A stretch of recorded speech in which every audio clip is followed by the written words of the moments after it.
Assalamualaikum warahmatullahi wabarakatuh.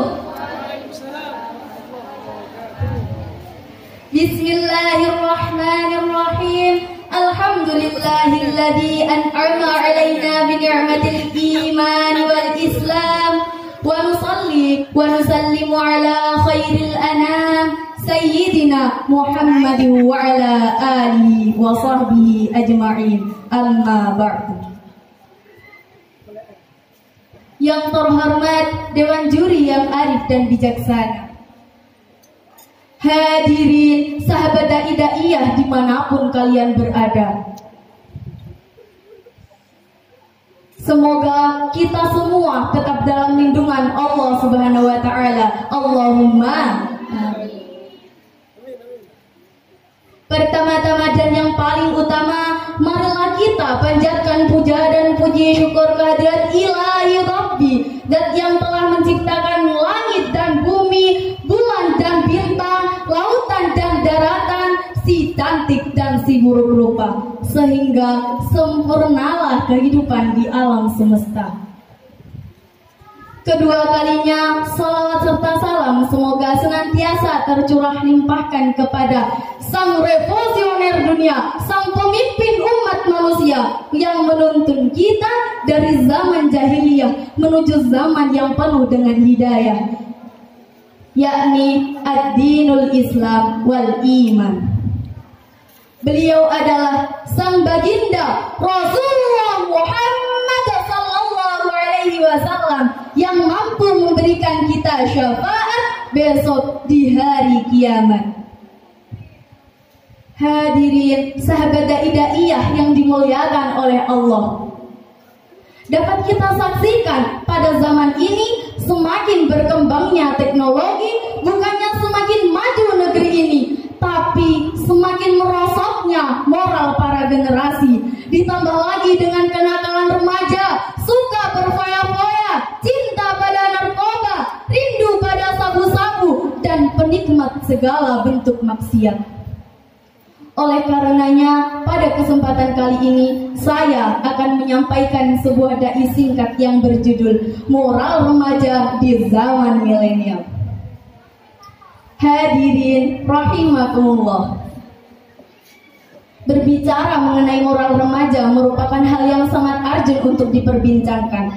Mengapa? Karena generasi muda adalah generasi masa depan, calon-calon pemimpin masa depan. Syubhanal yaum rijalul ghad. Alangkah indahnya ketika penerus masa depan memiliki akhlak yang sesuai dengan apa yang diperintahkan dan diajarkan oleh Rasulullah Sallallahu Alaihi Wasallam. Saya prihatin dengan para pemuda zaman sekarang, para pemuda harapan bangsa, calon-calon pemimpin negara, bukannya sibuk mencari ilmu dengan berkonsentrasi tinggi, bukannya berlomba-lomba berinovasi, bukannya memanfaatkan teknologi untuk berkreasi, tapi malah ngisin-ngisini. Mereka bergaul tanpa sebuah batasan agama. Kondisi itu menjadikan akhlak kaum remaja semakin jauh dari etika yang ada. Hadirin rahimakumullah, Allah Subhanahu wa Ta'ala berfirman dalam Al-Quran surah Ali Imran ayat 104 yang berbunyi, A'udzu billahi minasy syaithanir rajim. Bismillahirrahmanirrahim.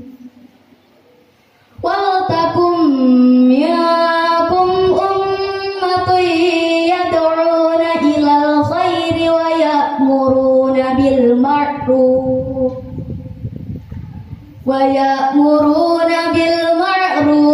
yanhauna 'anil munkar wa ulaika humul muflihun. Al-ayah. Artinya, dan ada di antara kamu segolongan umat yang menyeru kepada kebajikan, menyuruh pada yang ma'ruf dan mencegah dari yang mungkar.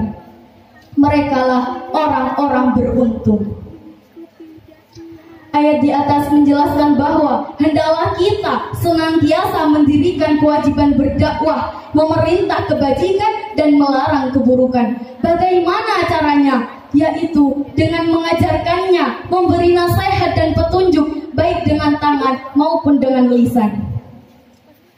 Sebagai estafet kepemimpinan bangsa di masa yang akan datang, seharusnya para pemuda memiliki akhlak yang sesuai dengan tuntunan agama yang diajarkan oleh Rasulullah Sallallahu Alaihi Wasallam. Rasulullah Sallallahu Alaihi Wasallam bersabda, "Akmalul mu'minina imanan, ahsanuhum khuluqan," yang artinya orang mukmin yang sempurna imannya adalah yang berakhlak baik.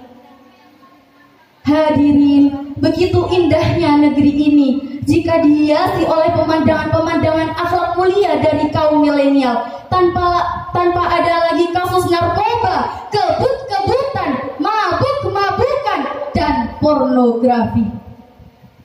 Hadirin yang dicintai Allah, pada abad ini merupakan abad berkembangnya umat beragama. Dapat kita saksikan lembaga-lembaga pendidikan semakin makmur, masjid-masjid semakin menjamur. Pengajian dan pengkajian tidak lagi sebatas forum dan podium, melainkan sudah merambah media cetak dan elektronika.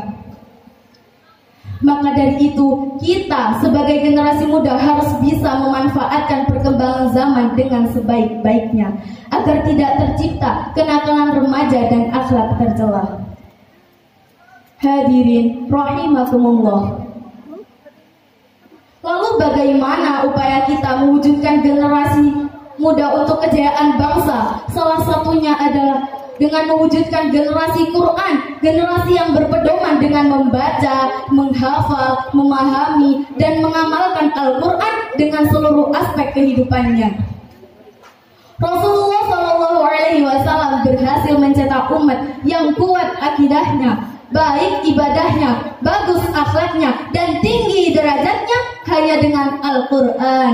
Rasulullah Shallallahu Alaihi Wasallam berpesan pada kaumnya, "Waqad taraktu fikum ma la tasalu ba'dahu an i'tasamtum bihi kitaballahi wa sunnan nabiyyahu." Sesungguhnya aku telah meninggalkan sesuatu pada kalian yang tidak akan menjadikan kalian tersesat selagi kalian berpegang teguh padanya, yaitu Al-Quran dan Sunnah Rasul. Oleh karena itu, kita sebagai generasi muda harus berpegang teguh pada Al-Quran dan Sunnah agar tidak tersesat di dunia maupun di akhirat, sehingga kita bisa menjadi generasi muda yang hebat, bermartabat, berilmu dan berakhlak. Dan jika menjadi pejabat, maka tidak akan menjadi pejabat yang rakus bagaikan tikus, dan tidak menjadi pejabat yang bermoral bejat, yang hobinya memakan uang rakyat. Na'udzubillah. Dan semoga akan muncul Gusdur baru yang tak harus lahir dari kota Jombang. Akan muncul Bung Karno baru yang tak harus lahir dari kota Blitar. Dan semoga akan muncul generasi muda yang thayyibah dan yang menjunjung tinggi syariah. Allahumma amin.